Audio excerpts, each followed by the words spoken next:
బాల్మెన్సీ టీవీకి స్వాగతం. సర్వే జన సుఖినో భవంతు. ఈ వీడియోలో ఏలూరు పట్టణంలో ఉన్న టెంపుల్స్ కవర్ చేస్తున్నాం కదండి. ఆ సిరీస్లో భాగంగా అతి పురాతనమైన సుమారు 1000 సంవత్సరాల పురాతనమైనటువంటి గాలిగోపురం అని పిలుస్తారు ఈ దేవాలయాన్ని. యాక్చువల్గా అయితే శ్రీ చెన్నకేశవ స్వామి దేవాలయం, అలాగే శివాలయం కూడా లోపల ఉంటుంది. ఈ దేవాలయంకి రావాలంటే కొత్త బస్ స్టాండ్ వెళ్లకుండా మనం ఫైర్ స్టేషన్ దగ్గర దిగి శనివారపేట ఆటోలు ఉంటాయండి. ఆటో ఎక్కితే ఒక 10 మినిట్స్లో మనం ఇక్కడ వచ్చేస్తాము. ఈ టెంపుల్ గురించి చెప్పాలంటే అలనాటి ప్రాచీన వైభవం, సంస్కృతి, సంప్రదాయాలకు నిలయాలుగా మన ఆలయాలు ఎప్పుడూ నిలిచి ఉంటాయి. అలాంటి ఆలయాల్లోనే ప్రతి గాలి గోపురానికి ఒక ప్రాముఖ్యత ఉంటుంది. అపురూపమైన చిత్రకళకు, శిల్ప కళా సంపదకు అవి ఆనవాళ్ళు. అలాంటి కోవకు చెందినదే ఏలూరులోని ఈ చెన్నకేశవ స్వామి ఆలయంలోని గాలిగోపురం.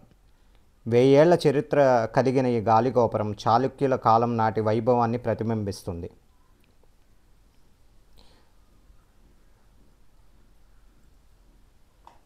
ఈ గాలిగోపురం సుమారు 1000 అడుగుల ఎత్తులో 4 అంతస్తులుగా ఉంటూ అశేష శిల్పకళా సంపదలతో కనువిందు చేస్తుంది. దీని నిర్మాణం 11వ శతాబ్దం చేశారని చెప్తారు. ఇది వేంగి చాళుక్యుల కాలంలో జరిగినట్లుగా పురావస్తు శాఖ అధికారులు ధృవీకరించారు.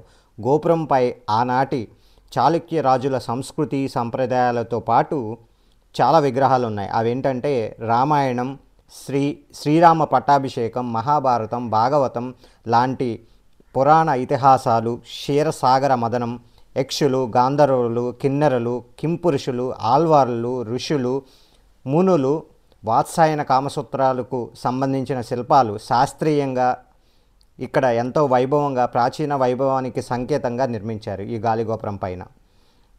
పూర్తిగా ఈ టెంపుల్ ఇసుక రాతి శిల్పాలతో నిర్మితమై ఉంది. ఈ గాలిగోపురం కొన్నేళ్ల క్రితమే శిథిలావస్థకు చేరుకోగా 2004లో గోపురం మీదున్న శిలా సంపదను తొలగించి పునర్నిర్మాణానికి చర్యలు చేపట్టారు.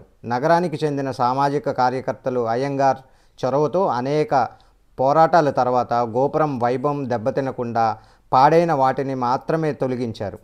వాటి స్థానంలో సున్నం, బెల్లం, కరక్కాయ, జనపనార పొట్టు, తమ్మ జిగురు మిశ్రమాలను ఉపయోగించి శిలా సంపదను తిరిగి రూపొందించారు. అంతేకాకుండా ఐఐటి చెన్నై, వరంగల్ నీట్ ప్రొఫెసర్లు, రాష్ట్ర పురావస్తు శాఖ అధికారులు గాలిగోపురం పునర్నిర్మాణం విషయంలో పలు సలహాలు, సూచనలు అందించారు. చాళుక్య రాజుల కాలంలో గోపురం నిర్మితమైనప్పటికీ తర్వాత కాలంలో అప్పటి జమీందారులు మేకా ధర్మ అప్పారావు ఆలయానికి పోషకులుగా ఉన్నట్లు ఇక్కడ శిలాశాసనాల ద్వారా తెలుస్తుంది. ఘనచరిత్ర కలిగిన ఈ గోపురం 2004లో పునర్నిర్మాణం ద్వారకా తిరుమల దత్తత ఆలయంగా ఉన్న ఈ కేశవ క్షేత్రం, అంటే ఇక్కడ శివుడు ఈ గుడి పాలకులుగా ఉన్నారు. ప్రస్తుతం దేవాదాయ శాఖ పరిధిలో ఉంది. ఈ శివక్షేత్రం మాత్రం దేవాదాయ శాఖ పరిధిలో ఉందండి. అద్భుతమైన శిల్పకళా నైపుణ్యంతో ఉమ్మడి పశ్చిమ గోదావరి జిల్లాలతో పాటు రాష్ట్రానికే తలమానికంగా నిలుస్తుంది ఈ దేవాలయం. ప్రాచీన వైభవానికి ప్రతీకగా నిలుస్తున్న ఈ గోపురం మరో 400 ఏళ్ళు పటిష్టంగా ఉండాలంటే ఆలయం ముందున్న రహదారిపై భారీ వాహనాలు రాకపోకలను నివారించాలని ప్రొఫెసర్లు పూర్వం 2013-14లో నివేదిక ఇచ్చారు. నేటికి అది అమలు కావటం అటు ఇటు అవుతుందండి. అది పురావస్తు శాఖ వాళ్ళు చూసుకుంటున్నారు. చాళుక్యుల రాజుల కాలం నాటి ఈ ప్రాచీన గోపురం వైభవాన్ని భవిష్యత్ తరాలకు తెలిపేలాగా చర్యలు తీసుకోవాలని ఇక్కడ ఉన్న ప్రజలు అవ్వచ్చు, ఈ గుడిని జాగ్రత్తగా చూసుకోవాలనుకునే వాళ్ళు కావచ్చు కోరుకుంటున్నారు. చాళుక్యుల కాలంలో నిర్మాణమైన చారిత్రక ఆధారాలు ఈ టెంపుల్ని చూస్తే స్పష్టంగా మనకి కనిపిస్తాయి. ఈ దేవాలయంలో అనేక ఉపదేవాలయాలు కూడా ఉన్నాయి. అవి సిద్ధి వినాయకుని టెంపుల్ ఒకటి ఉంది, ఆంజనేయ స్వామి టెంపుల్ ఉంది, శివాలయం ఆల్రెడీ చెప్పాను, క్షేత్రపాలకుడు అనేసి. అంతేకాకుండా ఇక్కడ మండపం చూసారండి, టెంపుల్ పక్కనే ఆ మండపం కూడా చాలా బాగుంది. ఇదే శ్రీ చెన్నకేశవ స్వామి టెంపుల్. ఈ టెంపుల్ యొక్క చరిత్రని ఇక్కడున్న అర్చకుల వారిని కూడా అడిగి తెలుసుకుందాము. ఈ టెంపుల్ చాలా నీట్గా మెయింటైన్ చేశారండి. ఇక్కడ చూసినట్టయితే మీకు గ్రీనరీ చాలా ఉంది. చుట్టూరు మంచి కొబ్బరి చెట్లు ఉన్నాయి. అలాగే ప్రదక్షిణ చేయటానికి అప్పట్లో వేసినటువంటి నాపరాళ్ళండి, అదే కడప రాళ్ళు అంటారు, అవి కూడా చాలా నీట్గా పరిచి ఉన్నాయి. ఇప్పుడు మనం చెన్నకేశవ స్వామి టెంపుల్ బ్యాక్ సైడ్ ఉన్నాము. ఇక్కడ కూడా మీరు చూస్తే గర్భ గుడికి మీకు పైన అద్భుతమైన శిల్పకళ కనిపిస్తుంది.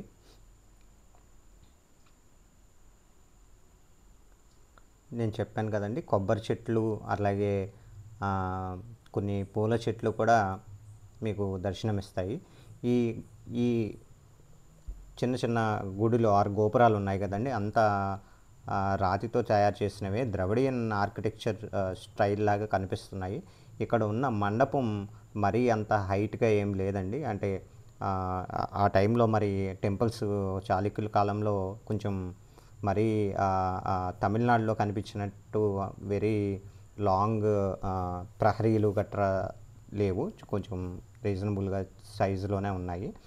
బట్ ఇక్కడ శిల్పకళ మాత్రం చాలా అద్భుతంగా ఉందండి. నేను స్టార్టింగ్లో కూడా చూపెట్టాను. పక్కన ఉన్న గోపురం పూర్తిగా లేదండి, కొంతవరకే ఉంది ఆ గోపురం. ఈ చెన్నకేశవ స్వామి టెంపుల్లోనే మనకి స్వామివారి పుష్కరణి ఉంది. అది కూడా చాలా పురాతనమైనది. ఆ చుట్టూరు ప్రహరీ చూస్తే మీకు అర్థమవుతుంది. ఈ దేవాలయం వైభవం గురించి ఇక్కడ ఉన్నటువంటి అర్చకులు అయినటువంటి శివకుమార్ గారిని అడుగుదాం. దేవాలయం అర్చకులైనటువంటి నేను, వంశపారంపర్య అర్చకులం నేను. నా పేరు గూడూరు నాగవెంకట శివరామ దేవాయ ధీమహి తన్నో రుద్ర ప్రచోదయాదు. శ్రీ గురుభ్యో నమః. హరి ఓం. శ్రీ భూ సమేత శ్రీ చెన్నకేశ్వర స్వామి ఆలయము, శ్రీ పార్వతీ సమేత రామలింగేశ్వర స్వామి ఆలయములు శనివార్పేట గ్రామంలో వేంచేసి ఉన్నవి. ఈ దేవాలయములు అత్యంత పురాతనమైనటువంటి ఆలయములు. వేంగి చాళుక్యుల నాటి కాలం నాటి ఆలయములని శాస్త్రములు పురావస్తు శాఖ వారు నిర్ణయించడం జరిగినది. ఈ ఆలయములు సుమారుగా 750 సంవత్సరాల నుంచి 800 సంవత్సరాల క్రితం నిర్మాణం చేపట్టారు అని ఇక్కడ చెప్పబడుతున్నది. అదేవిధంగా ఈ యొక్క దేవాలయం చెన్నకేశ్వర స్వామి యొక్క రాజగోపురము సుమారుగా 100 అడుగులు ఎత్తుగా ఉంటుంది. ఈ యొక్క ఆలయముపై మొత్తం అన్ని రకాల శిల్ప సంపదలు కూడా చెక్కబడి ఉన్నాయి. ఈ ఆలయం యొక్క విశిష్టత ఏమిటంటే, ఈ ఆలయంలో ఈ యొక్క రాజగోపురం మీద సుమారుగా 3600 శిల్పాలు ఉన్నాయని చెప్పి చెప్పబడుతున్నాయి. ఇందులో క్షీరసాగర మధురం, రావణ సంహార యుద్ధము, మరియు యక్షులు, కిన్నెరువులు, గంధర్వులు అనే విధంగా వీళ్ళందరూ కూడా ఇటువంటి కామశాస్త్రం ఇటువంటి గ్రంథాలన్నీ కూడా శిల్పాలన్నీ కూడా చెక్కబడి ఉన్నాయి ఈ యొక్క గాలిగోపురం మీద.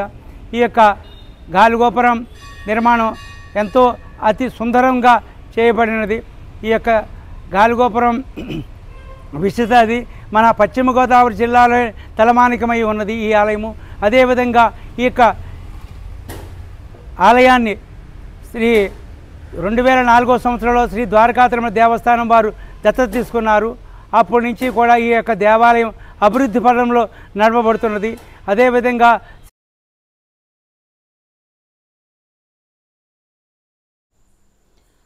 మనం దేవాలయంలోకి వెళ్దాము. పక్కన ద్వారపాలకులు ఉన్నారండి. పైన పూజకి వాయించడానికి డ్రమ్ ఉంది. లోపలికి వెళ్ళిన వెంటనే రైట్ సైడ్ లెఫ్ట్ సైడ్ మాత్రం అమ్మవార్లు ఉన్నారు, అది చూపెడతాను.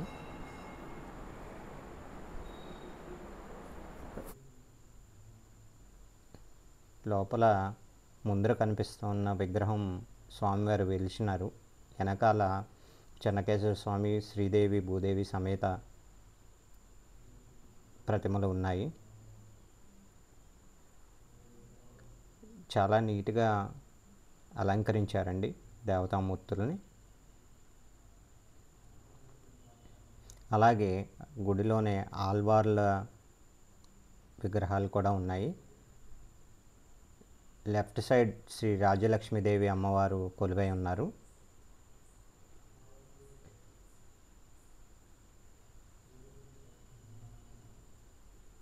ఇక్కడ కొన్ని వస్తువులు పెట్టున్నాయి దేవాలయంకి సంబంధించినవి. అలాగే రైట్ సైడ్ మనకి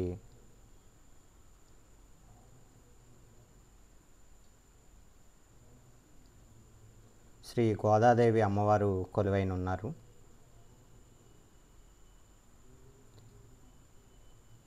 దర్శనం చేసుకుని మనం తీర్థప్రసాదాలు తీసుకుని అలాగే శతగోపనం పెట్టుకుని బయటకు వచ్చాము. ఇదే శివాలయం, నేను చెప్పినటువంటి శివాలయం. మనం బయట నుంచి ఒకసారి గోపురం ద్వారా ఎంటర్ అవుదామండి. సో ఈ శివాలయానికి సపరేట్ గోపురం ఉంది, నేను ఇందక్కడ చూపెట్టాను. అది ఈ చెన్నకేశవ స్వామి దేవాలయం అంత పెద్ద గోపురం లేదండి, అది శిథిలావస్థ అయిపోవటం వల్ల పూర్తి గోపురం లేదు.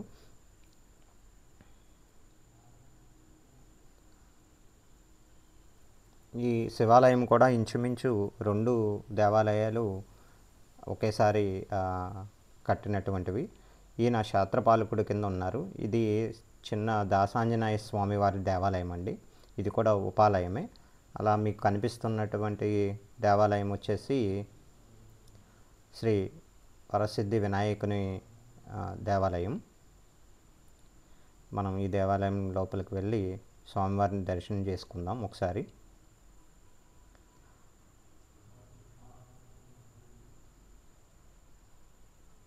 సో వరసిద్ధి వినాయకుడు విగ్రహం చాలా సుందరంగా ఉందండి. అలాగే మీకు పై కొప్పు అంటే గోపురం పైన ఎట్లా ఉంటుందనేది చూద్దాం. జనరలీ మనం ఏదైనా గుడికి వెళ్ళినప్పుడు పైన గోపురం ఎలా ఉంటుందో చూడం కదా. మీరు చూసినట్టయితే పైన ఒక కోన్ షేప్లో కట్టి ఉన్నారు.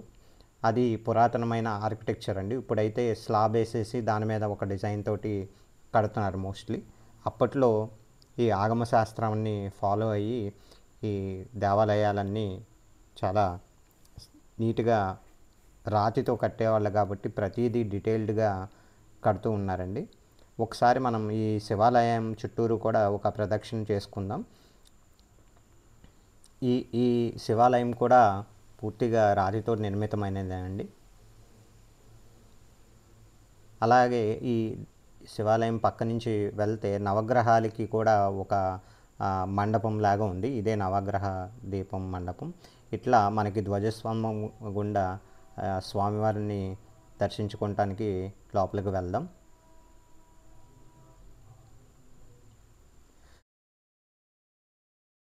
శ్రీ పార్వతీ సమేత రామలింగేశ్వర స్వామి ఈ ఆలయం యొక్క క్షేత్రపాలకుడు. ఈ స్వామికి విశిష్టత ఏమిటంటే ఈ యొక్క లింగానికి బ్రహ్మసూక్తము చెక్కబడి ఉన్నది. ఈ యొక్క విశిష్టత అది మామూలు శివలింగాలు 1000 శివలింగాలు దర్శనం చేసుకుంటే ఎటువంటి ఫలితం అయితే ఉంటుందో ఈ ఒక్క శివలింగాన్ని శివయ్యని దర్శనం చేసుకుంటే అంత ఫలితం ఉంటుందని చెప్పి పురాణ గాథలు చెప్పబడుతున్నాయి. అటువంటి విశిష్టత కలిగిన దేవాలయము. మనం దర్శించుకున్నట్లయితే కనుక మన యొక్క కోరికలు నెరవేర్తిస్తాడని ఒక ప్రతీతి ఉన్నది. శ్రీ భూసమేత చెన్నకేశవ స్వామి ఆలయం కూడా అత్యంత పురాతనమైనది కూడా అదేవిధంగా చెప్పబడుతున్నది. ఈ యొక్క ఆలయంలో స్వయంభూ శ్రీ భూసమేత చెన్నకేశవ స్వయంభూగా వెలిసి ఉన్నాడని చెప్పి చరిత్ర చెప్పబడుతున్నది. ఆలయం లోపలికి మనం వెళ్దామండి స్వామివారిని దర్శనం చేసుకోవడానికి.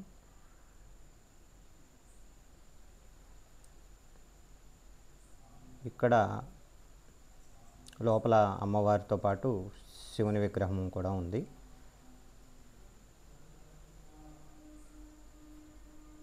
కొంచెం జూమ్ చేద్దాం. పంచ కట్టుకుంటే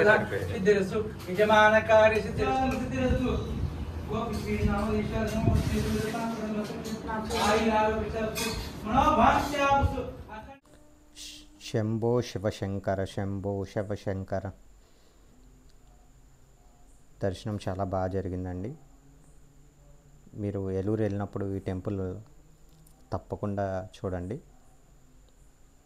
ఈ పైన కూడా మనకి మంచి ఇక్కడ వచ్చిన ఒక భక్తుల్ని ఈ గుడి విశిష్టత, ఆయన ఎప్పుడు వస్తారు ఏంటి అనేసి అడిగి తెలుసుకుందాం. నమస్కారం అండి. ఇది శనివారపేట గాలిగోపురం అనేది చాలా పురాతనమైన దేవాలయం. మా తాతల ముత్తాతల గారి నుంచి కూడా ఇక్కడ రావడం జరుగుతూ ఉంది. మేము చిన్నతనం నుంచి రావడం జరుగుతుంది. ఈరోజు నేను మా ఆవిడతో మా ఫ్యామిలీతో వచ్చాను. ఇక్కడ చాలా మహిమగల దేవుడు ఆయన శివుడు. చాలా కోరుకున్న వరాలని ఆయన ఇచ్చి నెరవేర్చి చాలా కోరికల్ని ఆయన సంపూర్ణంగా చేసి మనశ్శాంతిని ప్రసాదిస్తాడు. గొప్ప దేవుడు. పక్కనే చెన్నకేశ్వర స్వామి టెంపుల్ కూడా దీంట్లోనే ఉంది. ఆయన కూడా చాలా మహిమగల దేవుడు. చాలా పురాతనమైనది. మాకు చాలా నమ్మకమైంది. మేము జంగాలం మేము జంగాలం. మా కులదైవం ఆయనే. మాది శివగోత్రం. అందువలన మేము ప్రతి సోమవారం వచ్చి ఫ్యామిలీతో దర్శనం చేసుకుని వెళ్తాం. మాకు చాలా ఆనందంగా ఉంటుంది. ఇది ఈ గుడిని ఏమంటారండి? గాలిగోపురం. గాలిగోపురం అంటారు. శనివారపేట గాలిగోపురం, ఏలూరు. ఓకే. అవును. మీ పేరండి? నా పేరు గోపిశ్రీను. ఇక్కడ ఉత్సవాలు ఎప్పుడెప్పుడు జరుగుతూ ఉంటాయండి? శివరాత్రి టయాల్లో చాలా బాగా చేస్తారు ఉత్సవాలు. భోజనాలు పెడతారు. చాలా బాగా జాగారాలని, పూజలని, కథలని చాలా బాగుంటాయి ఆ రోజు. ఈ టెంపుల్ చాలా పురాతనమైంది కాబట్టి మీరు ఎప్పుడు ఏలూరు వెళ్ళినా ఇది చూడండి. అలాగే మేము ఈ వీడియో తీయటానికి చాలా కష్టపడ్డామండి. ఎడిటింగ్ కోసం ఇదంతా చాలా దూరం నుంచి వచ్చి తీసాం. మీరు తప్పకుండా సబ్స్క్రైబ్ అవ్వండి, కమెంట్ చేయండి. ఇక్కడ ఉత్సవాలు ప్రత్యేకంగా ఏమేమి చేస్తారండి? ఇక్కడ ఉత్సవములు వచ్చి కార్తీక మాసము మరియు మహాశివరాత్రి ఉత్సవాలు, అత్యంత దసరా పండుగ, మొత్తం ఉత్సవాలు అత్యంత శివాలయంలో అత్యంత వైభవపేతంగా జరపబడతాయి. అదేవిధంగా శ్రీ భూసమేత చెన్నకేశ్వర స్వామి వారి ఆలయంలో కూడా ధనుర్మాసం నెల రోజులు అత్యంత వైభవపేతముగా తిరుప్పావై సేవాకాలము, తీర్థప్రసాద వితరణ కూడా అత్యంత వైభవపేతంగా నిర్వహించబడుతున్నది. ఈ యొక్క చెన్నకేశ్వర ఆలయంలో భోగినాడు భోగి పండుగ నాడు అమ్మవారికి, గోదాదేవి వారికి శాంతి కళ్యాణము, అదేవిధంగా స్వామివారికి, చెన్నకేశ్వర స్వామివారికి పాల్గొన మాసంలో బ్రహ్మోత్సవ కార్యక్రమాలు నిర్వహించబడుతున్నాయి. ఈ ద్వారకా తిరుమల దేవస్థానం వారి ఆధ్వర్యంలో ఈ యొక్క బ్రహ్మోత్సవాలు అత్యంత వైభవపేతంగా కూడా నిర్వహించబడుతున్నాయి అని చెప్పడం జరుగుతుంది.